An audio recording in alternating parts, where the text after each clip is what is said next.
السلام علیکم سامعین، 10 شعبان المعظم کی تاریخ شروع ہو چکی ہے۔ 2 مارچ ہے۔ خبر کا عنوان ہے مولانا محمد کلیم صدیقی اور ڈاکٹر عمر گوتم کے ساتھی کی ضمانت منظور ہو گئی۔ یہ ضمانت لکھنؤ ہائی کورٹ سے منظور ہوئی ہے۔ اس بارے میں ایڈوکیٹ اسامہ ندوی ہمارے رابطے میں ہیں۔ وہ کیا بتا رہے ہیں، ضمانت کس کی منظور ہوئی ہے، کس نے منظور ہوئی ہے، آپ انہی کی زبانی سن لیں۔ جی السلام علیکم ورحمۃ اللہ وبرکاتہ۔ جی بلال صاحب، یہ ڈاکٹر فراز شاہ ہیں جو ممبئی کے پاس کے رہنے والے ہیں، مہاراشٹرا کے۔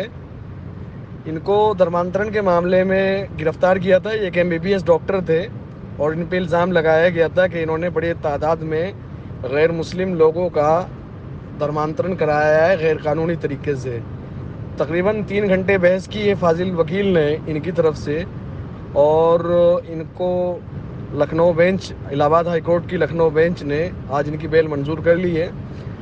اور اس کیس میں ایک بیل جو عرفان شیخ کی سپریم کورٹ کی طرف سے منظور ہو چکی ہے، تو الحمدللہ اب جو باقی افراد ہیں، 15 لوگ اور بچے ہیں، تو ان کی بھی اللہ نے چاہا جلد از جلد بیل منظور ہو جائے گی۔ دوسری بات یہ ہے کہ عرفان شیخ کی طرف سے جو ضمانتی شیورٹی بانڈ ہے وہ کورٹ نے فکس کر دیے ہیں۔ 50,000 کے 2 ضمانتی کورٹ نے متعین کیے ہیں کہ 50,000 کے 2 ضمانتی لگا کر ان کی جیل سے رہائی ہو سکتی ہے۔ تو متوقع ہے کہ انشاءاللہ آنے والے دنوں میں جب اب چھٹی کے بعد ہائی کورٹ کھلے گا تو مولانا کلیم صدیقی صاحب اور باقی افراد کی انشاءاللہ ہائی کورٹ سے بیل منظور ہو جائے گی۔